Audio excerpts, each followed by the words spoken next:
Good afternoon, everyone, and welcome to our keynote address in this conference of Demons, Good and Bad in Trinity College Dublin. We have Professor Julian Goodare, who is Emeritus Professor of History from the University of Edinburgh, is author of the European Witch Hunt, which appeared in 2016, and his recent edited books include Demonology and Witch-Hunting in Early Modern Europe, The Supernatural in Early Modern Scotland, and Scottish Witches and Witch Hunters. He is the director of the online Survey of Scottish Witchcraft. And today, Professor Goodare will offer us his advice on how to rule a magical world, Europe 1400 to 1700. Thank you, Soha. Thank you to both the organisers, Soha and Jonathan, for inviting me to address you, and more importantly, for bringing all of us together in this conference. I've already learned so much from the papers we've already heard, and I'm very much looking forward to tomorrow as well. So, how to rule a magical world. How could you rule a magical world where the world is pervaded by supernatural powers? Now, you will have to make sure that people don't use these supernatural powers in antisocial ways. And in particular, you'd have to make sure that they didn't use illicit supernatural powers against your own authority. But your main strategy for ruling successfully in a magical world is to get all the best and the strongest supernatural powers onto your side. So, this is what the rulers of early modern Europe did. And they ruled, as they proclaimed and believed, by the grace of God. This is something that you'll find in many kings' statements, that they have been, in a sense, personally chosen, their dynasty, but they themselves have been personally chosen, specially sanctioned by God. This phrase, by the grace of God, really means something. And so they are not just secular rulers, they are godly themselves. They rule alongside churchmen who validate their authority, proclaim their special divine status, and preach obedience to the rulers. Romans 13 in the New Testament, very important in the early modern world. So even the so-called secular authorities relied on supernatural powers. And so we can think of the world as a contest between legitimate and illegitimate supernatural powers, I suppose.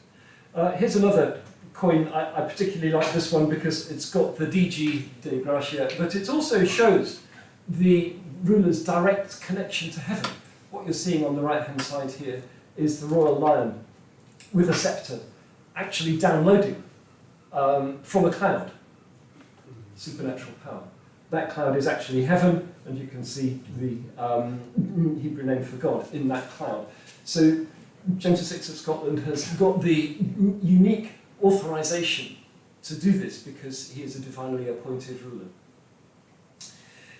The contest between legitimate and illegitimate supernatural power appears quite vividly in this picture, and this is the run-in between the magician Hermogenes and the apostle St. James. There's a lot going on in this slide, mainly to do with demons, all sorts of demons doing all sorts of things in this picture, but the story basically is that the magician Hermogenes had a lot of demons on his side, but when he had a run-in with St. James, here they are, James commanded the demons to turn against Hermogenes and destroy him. So legitimate supernatural power overcomes illegitimate supernatural power.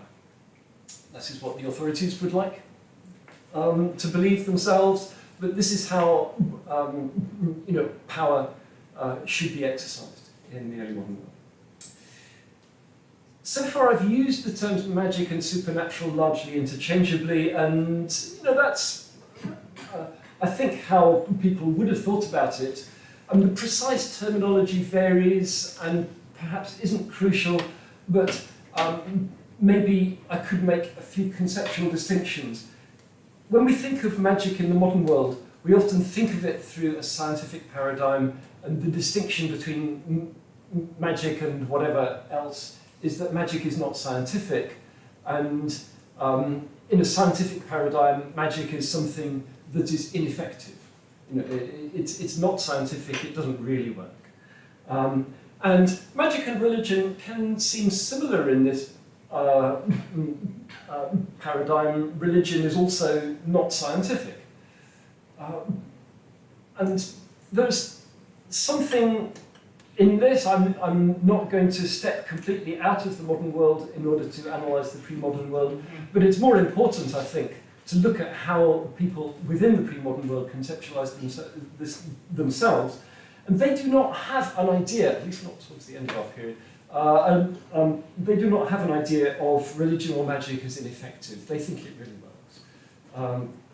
And so if we get closer to the way they think about it, magic and religion are similar in some ways, but that almost makes it more imperative to distinguish between them. So one of the distinctions that they will draw is between natural physical processes, things that we see in the everyday world, and something that we don't see in the everyday world, like people flying, whatever.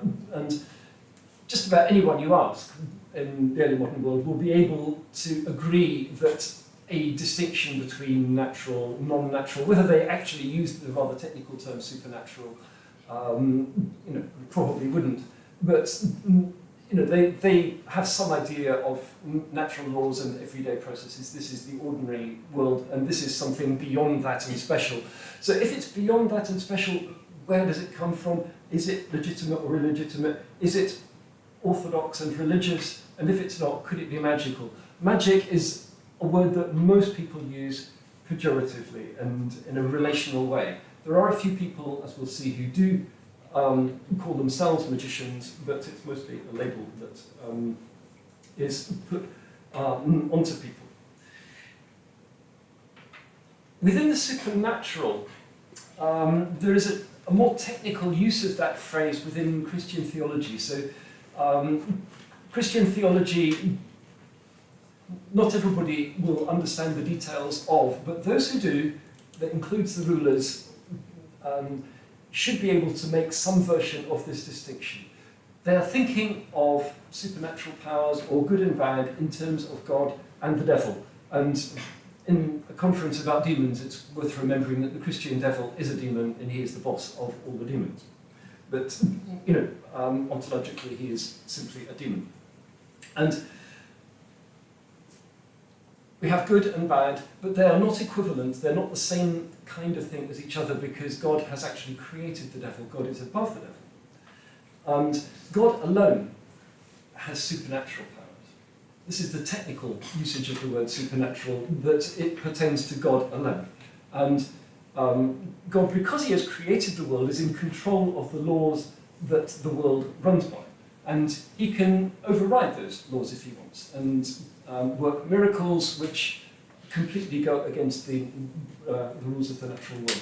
And the devil, because he is within the natural world, is a natural being, he's a created being, is unable to work miracles. He is unable to break the laws of the physical world as it's understood.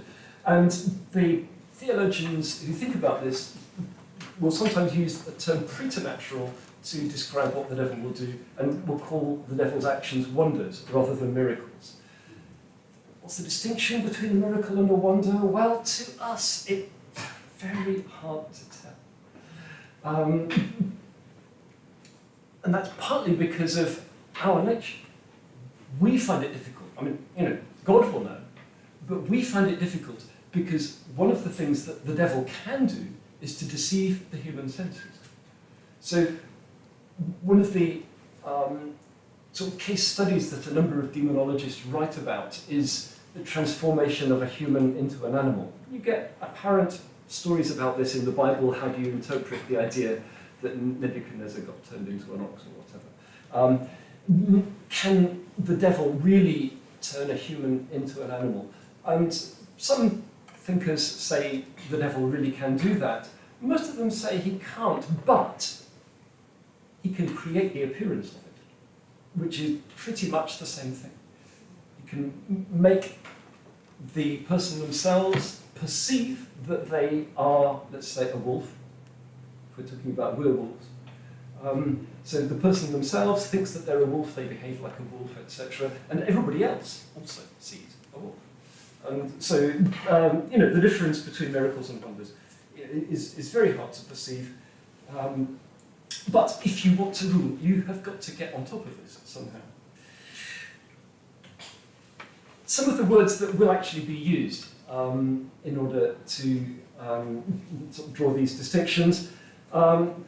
First of all, legitimate religious practices, we can sort of set these on one side, but if people are wanting to categorize practices as magical or illegitimate in some way, supernatural practices as illegitimate in some way, the words that they'll use, they may use the word magic, which is largely pejorative. They may well talk about superstition, and superstition is a Christian category that denotes some kind of false or unnecessary belief or practice. God has told us what we should do, how we should behave and worship. We should do this, this, this, and this. If you do something extra that God hasn't commanded or God doesn't particularly want, that's unnecessary and wrong and superstitious, and it should be pointed out to you that you should get back within the accepted parameters.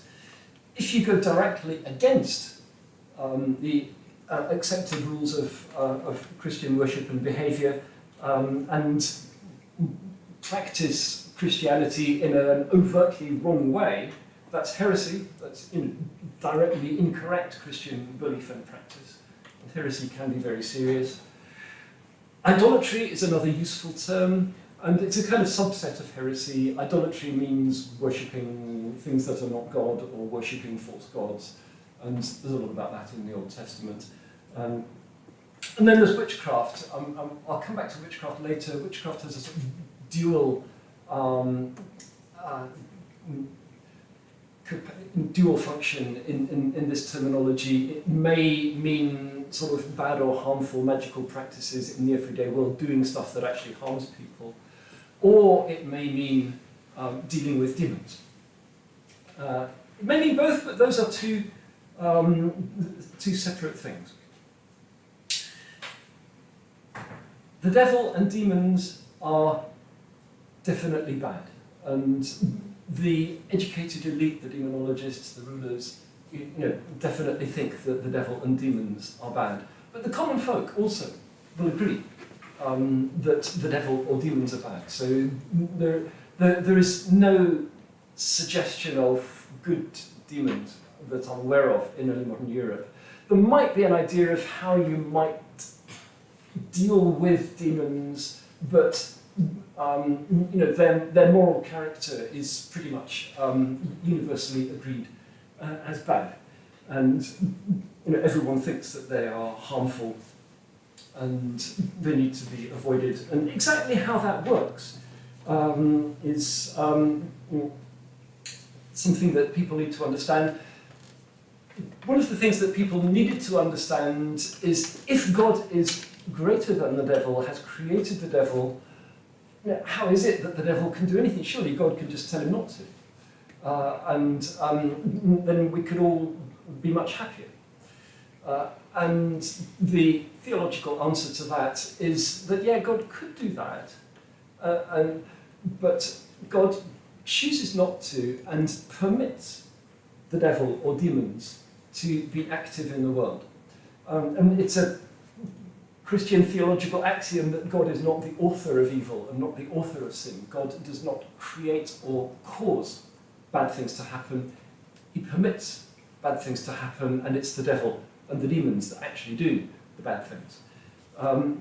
Why does God do that? Because humans are also sinful, humans commit sin, and God is angry when humans commit sin. And when God is angry that humans commit sin, he allows the devil to afflict humans, tempt humans in various ways. There's a second way in which God can permit the devil or demons to be active, and that's if he wants to test someone's faith. So this isn't as a punishment directly for sin, but simply testing people's faith is a good idea from time to time, and the Old Testament story of Job is the one that's always mentioned here. But anyway, there are theological explanations for why bad stuff happens and why it is that demons do it. It's divine permission. So divine permission is absolutely in with the bricks of how people understood this. So demons, all bad, but God allows bad stuff to happen.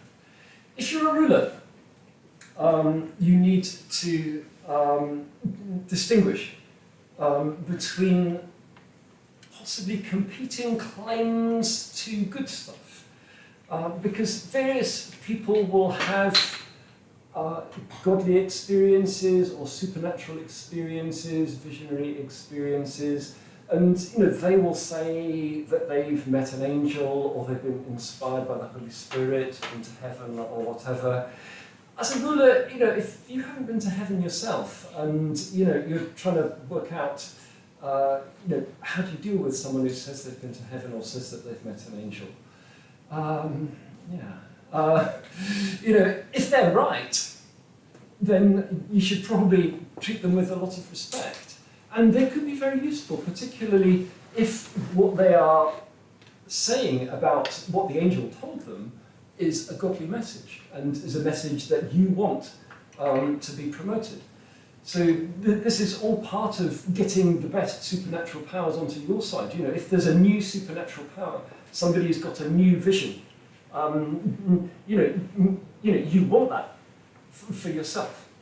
But there has to be a discernment as to whether some kind of visionary power is acceptable or not. So just briefly to give you a couple of examples of acceptable and unacceptable visionaries.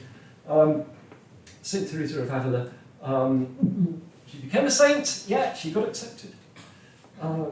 She had divine visions, that's the Holy Spirit, that word, and she used her revelations to communicate messages about how people should behave, and in particular, how Spanish convents should be reformed. And the authorities, checked this out and thought, yeah, she's working for us. And she was allowed to do it, encouraged to do it, and stayed within the boundaries of godly orthodoxy and was welcome. Somebody else who also had angelic visions and actually did claim to have visited heaven is in Upper Austria, Martin Lembauer. But his message was one of peasant revolt. That the angels were on the side of the peasants. And this is not what the rulers wanted to hear. Perhaps the peasants did. Yeah. In fact, history records that the peasants did, because they did rise in revolt. But the revolt was crushed and Lembauer was executed, and this slide shows his execution. The nature of St. Teresa's experience and the nature of Lembauer's experience, it's a bit hard hundreds of years later to judge, but they seem to have had perhaps similar experiences, similar messages, but the political context is rather different, and the authorities had to decide that Lembauer's visions were actually not acceptable, and they get relabeled as really being demonic. And so, successful rule enables you to detect that a peasant revolt is actually demonic. Stuff that you need to do in order to rule successfully. Performing your own religious rituals. Here is an example of religious rituals that sort of penetrate deeply into local society and that the peasants themselves will actually welcome or want, the Rogation-tide procession. This happens in late spring when the crops are growing, and farmers are worried when crops are growing. Those plants are very fragile, what could happen to them? And one of the helpful services that the church can provide is banishing demons from the crops. And so, the priest and the congregation will go round the boundaries of the parish, display the cross, and banish demons from the parish. Where the demons go, I don't know, maybe they go to the next parish, but presumably the next parish is doing the same thing. So eventually, the demons will have nowhere to go.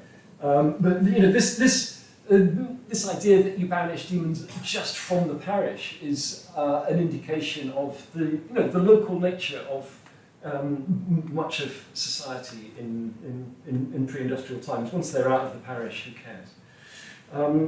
But you legitimise your rule by providing services that people welcome. You also have to do perhaps slightly more coercive things, and stop people doing things that that they shouldn't have done. I mentioned heresy earlier. The rulers have various courts to punish various supernatural or spiritual crimes. The Inquisition, which exists in many places in late medieval Europe and gets reinvigorated in Spain and Italy in the early modern period, is a particular set of courts that exists to punish just one crime, heresy. If it's not heresy, the Inquisition can't deal with it, but actually they take quite a wide range of things as being heresy. Their main aim is to reclaim heretics for the church, so re-education, if you like, and to get them to repent of their heresy and to return to an orthodox path. They do occasionally burn people at the stake if they refuse to repent. So the Inquisition is a coercive institution. The regular clergy, the ordinary sort of bishops and ordinary regular network of churchmen, separate from the Inquisition, they have their own church courts, and they use canon law, of which there is a lot, as you can see in this book. And the regular church courts deal with things like marriages, contracts. You might not think that contracts are religious, but if you make a contract with an oath, then it's the church courts that deal with it. And they're kind of sort of morality police courts. So the regular church courts are important in ruling a supernatural world. And the completely secular criminal courts are also important in dealing with witchcraft, because witchcraft is a kind of dual offence. It harms people in this world as well as being wrong from a magical perspective. And so the secular criminal courts will deal with that. This is the law code of the Holy Roman Empire, which has got provisions about witchcraft. So, actually cracking down, directly, using the institutions of government to punish people who step out of line is part of what you have to do. You also have to spread a message of what is legitimate and illegitimate. So books like this, Rebuke of Superstitions and Enchantments, very popular book in Spain, published in 1530, and went on being published, I'm not sure, certainly well over a century, I think. And it's got long descriptions of wrong practices that need to be discouraged, need to be stamped out.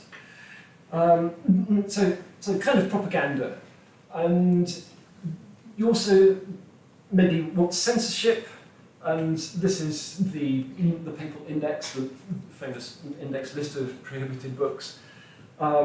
This is after the Protestant Reformation. The Protestants don't have a list of prohibited books, but they certainly have got an idea that certain books are bad, and if you circulate bad books, you'll be punished by the secular criminal courts. I'll say more about some of the bad books later. I now want to talk first of all about the control of elite magic, and then to say something about popular magic.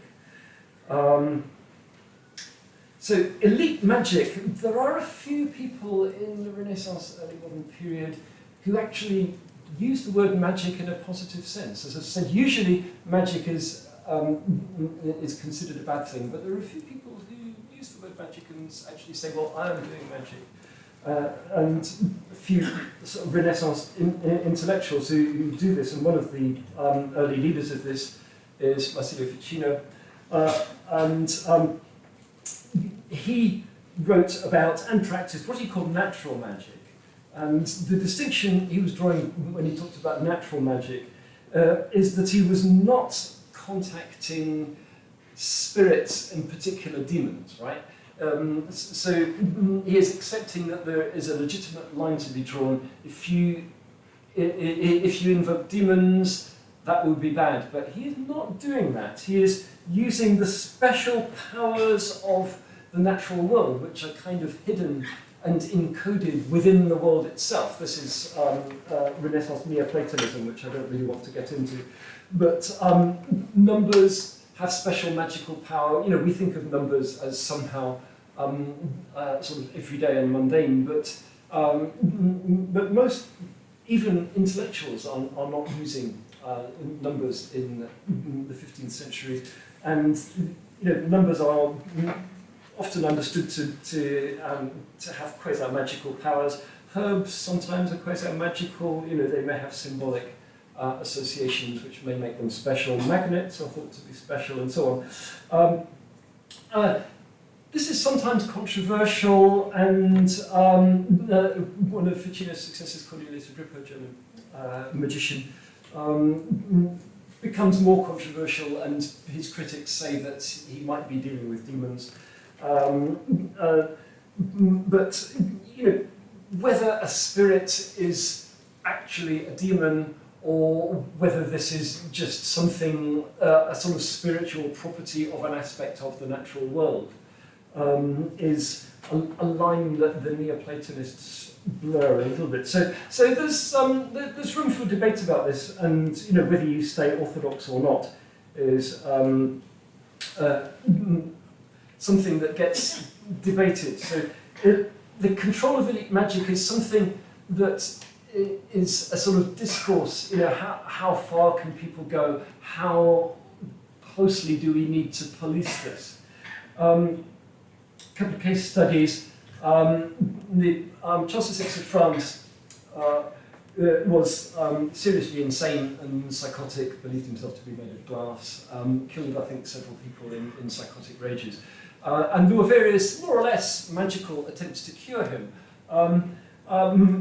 Some of them were perceived to succeed more than others, but the way, and there was a lot of debate about, you know, how Charles should be cured and how far you can go. But the discourse about whether magical cures on Charles VI are working or not is mainly about whether they are effective or not, and about the political affiliation of the magicians concerned, because there was a lot of political factionalism at the French court.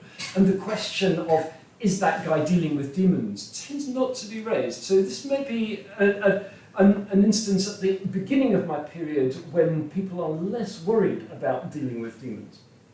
By the time you get to the 16th century, you've got guys like John Dee, famous English magician, and, you know, he did think that he was using magic.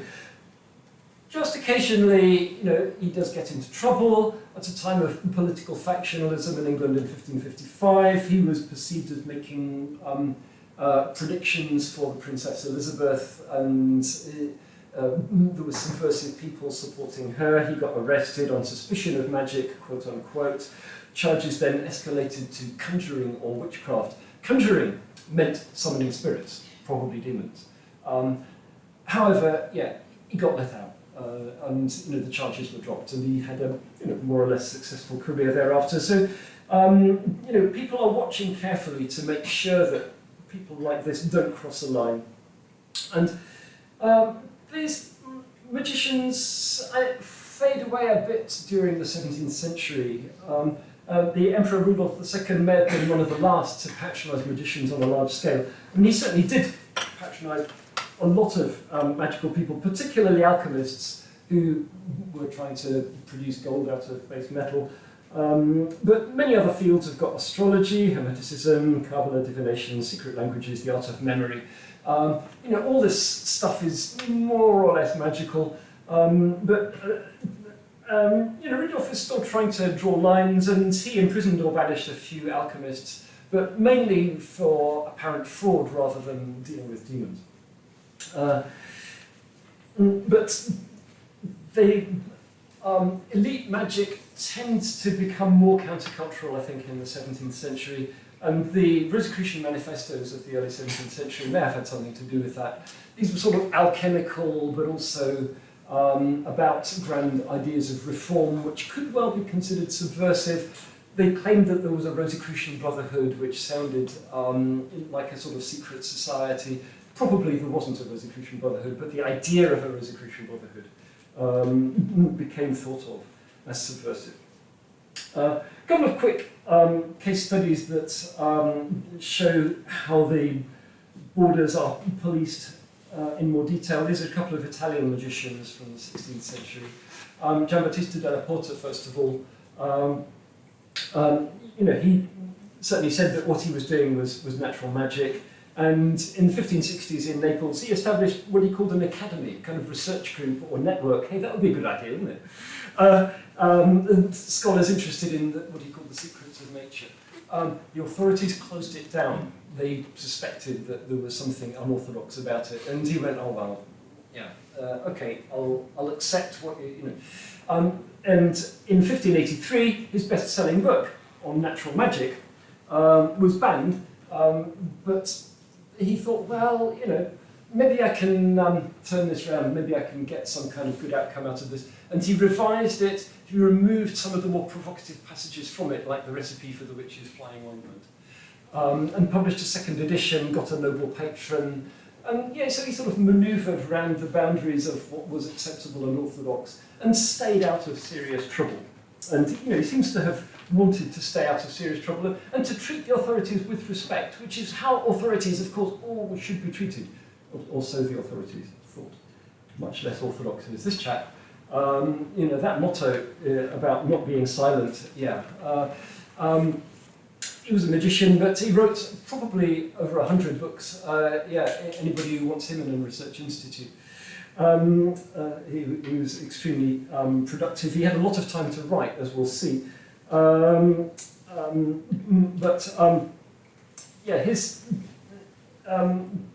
book of his that the only one of his 100 books, not all of which survive, the only one that I've actually read is this one, The City of the Sun, which I do commend actually as a very good read. Anyone who's read Thomas More's Utopia, this is a utopian tract, and it's very entertaining. It's got a very cool ending.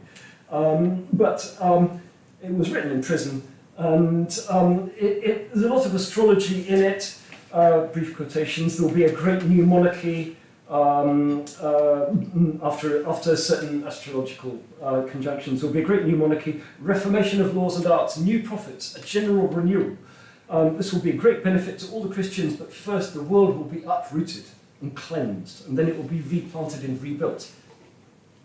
If you're one of the existing rulers, you do not want to hear this. And the reason Campanella had so much time over his career to write those books is because he spent most of his career in prison. He did occasionally get patronised by the odd pope or king. People were interested in this stuff, but he wasn't really good at towing the line. And he made prophecies for dissident groups, and the authorities who want to police the line between orthodoxy and unorthodoxy find people like Campanella really a bit troublesome. Right, popular magic. A few minutes on that.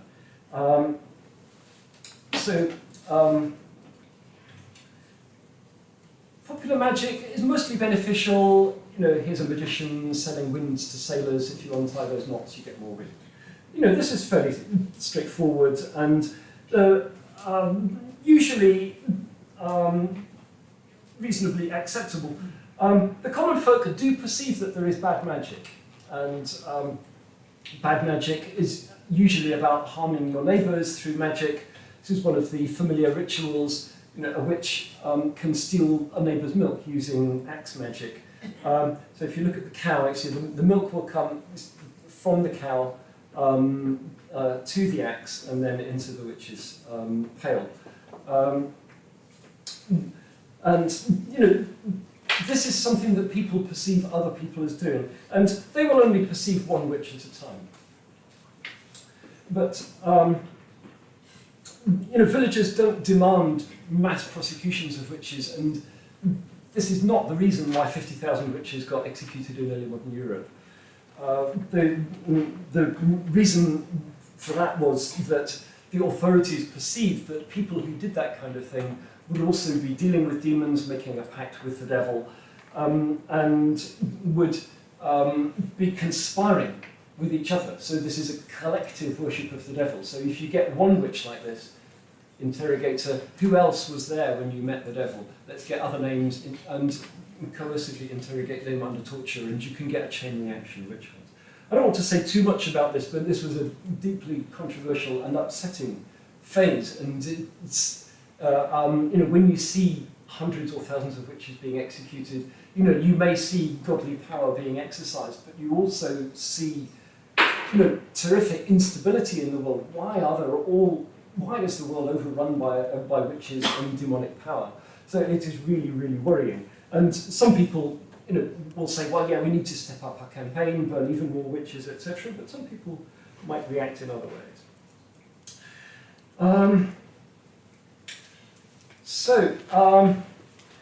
Exorcism is another thing that grows in popularity in early modern Europe, and it's a way of getting rid of demons. You perhaps can see the demons in this picture. Somebody who's possessed is an innocent victim of demons rather than a guilty witch, but they still have to have the demons banished from them, and this exorcist is using the power of the Virgin Mary, and you can see the demons flying away. Exorcism becomes controversial. It sort of establishes itself more in Catholic countries, and there is a sort of, as well as the official exorcists, there are unofficial exorcists who actually may cause trouble and exercise in unlicensed ways and subvert the authorities' control of the situation. Protestants tend to sort of discourage the whole thing.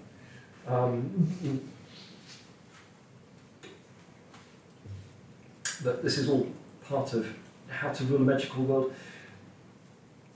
How long have I got? Maybe just a few more minutes?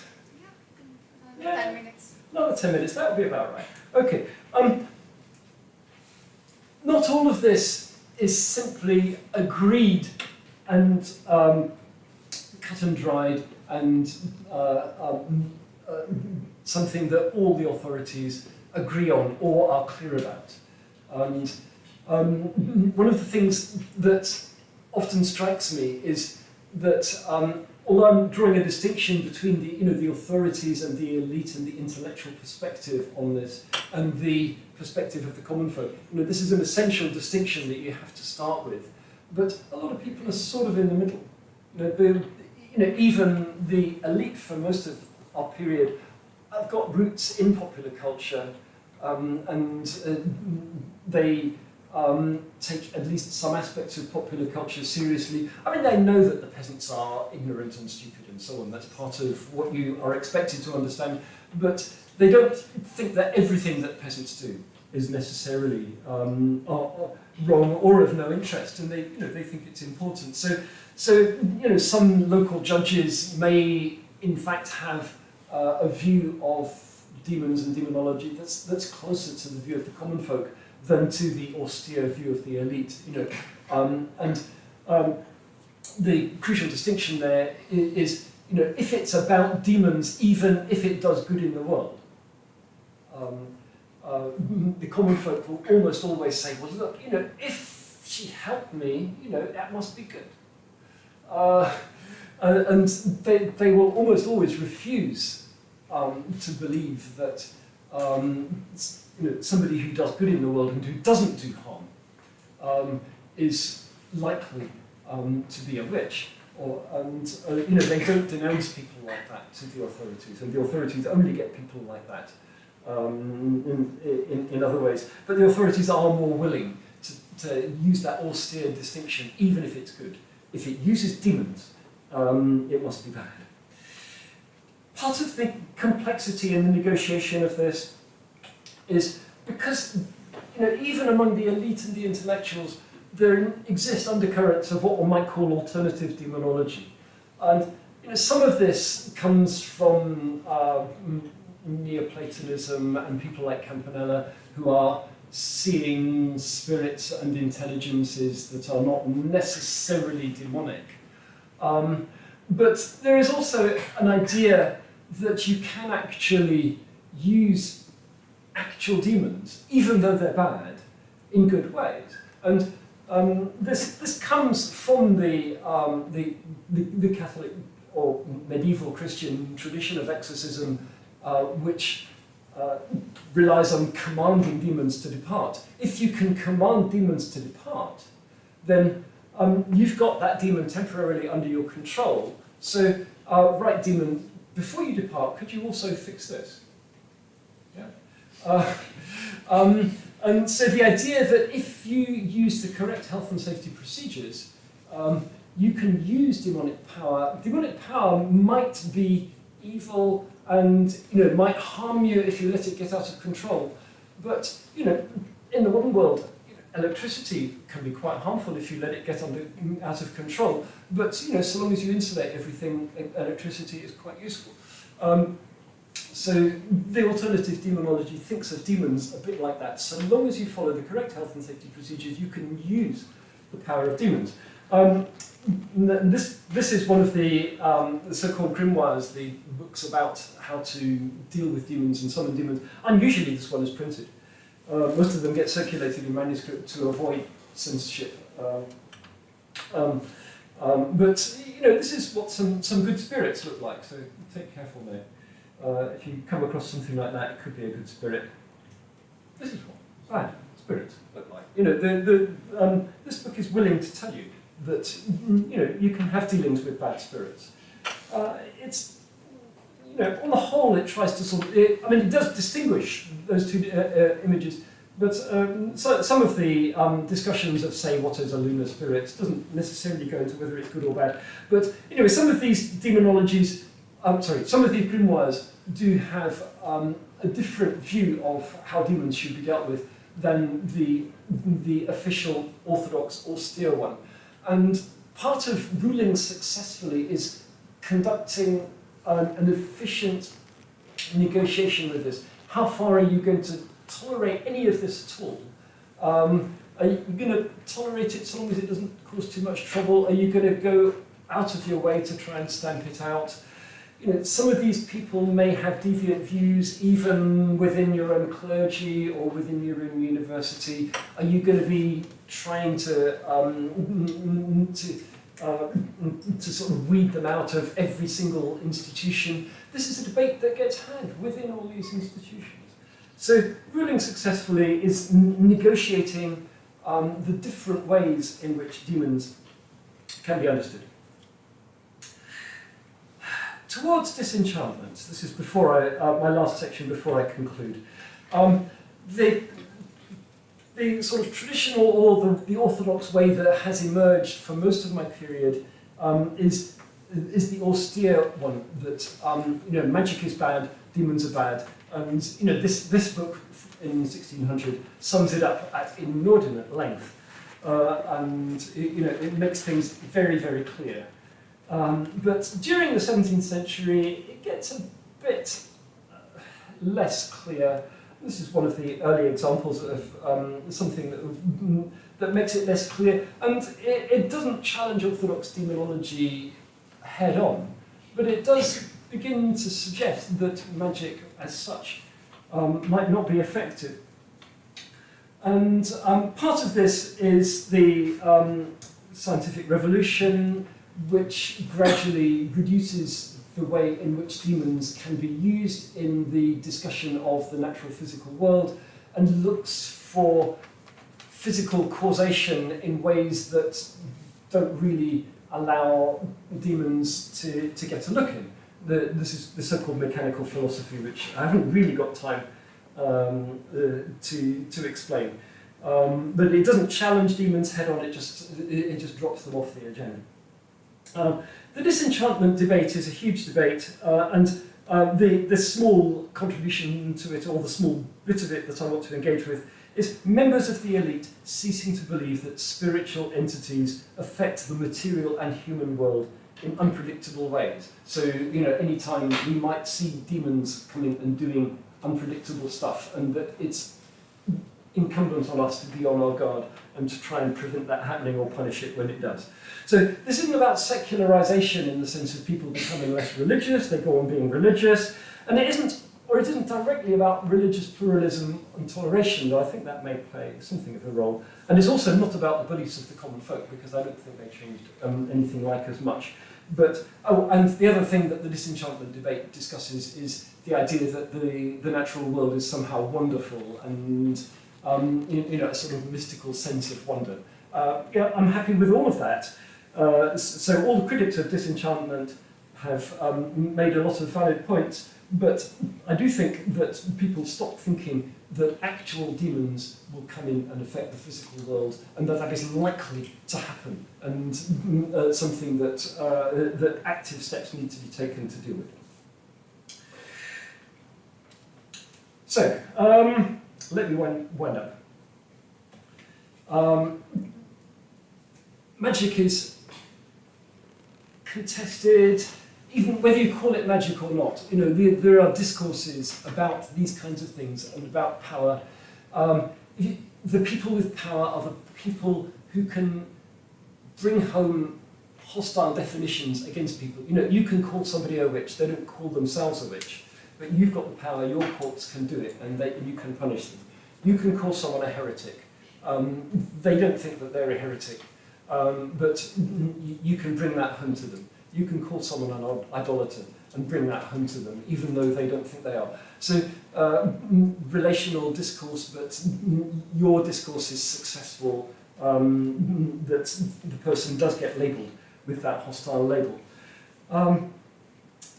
But the continuing definitions, the common folk throughout the period are interested in whether it's good or bad in the everyday world, whether it's beneficial or harmful, and they think of witchcraft as harmful. The authorities may also think that too, and thinking about whether it's beneficial to their authority or harmful for their authority is a particular strand of their discernment of spirits, if you like. Just remember the difference between St. Teresa of Avila and Martin Lemberg. That is really about whether a visionary is useful to the authorities. But there is the third, more austere question. Does it come from God or the devil? If it comes from the devil, even if it does apparent good or does no harm in the everyday world, it's still bad. And that, I think, fades away after maybe about 1650. If you want me to give you a symbolic date where it starts to fade away, I would say 1648 is the symbolic date. That's the end of the 30 Years' War. 30 Years' War began in 1618, by the way, and ended in 1648. Titanic religious war. The worst war that Europe experienced before 1914. Worse than the Napoleonic Wars back then, those were. Huge dislocation, huge amount of death. Populations of a number of places actually halved through mainly not direct military action, but refugees, starvation, social dislocation. And towards the end of that, people began to say, look, we have got to not do this anymore. And the 30 Years' War was brought to an end by the Peace of Westphalia, which more or less said, we are not going to have religious wars anymore.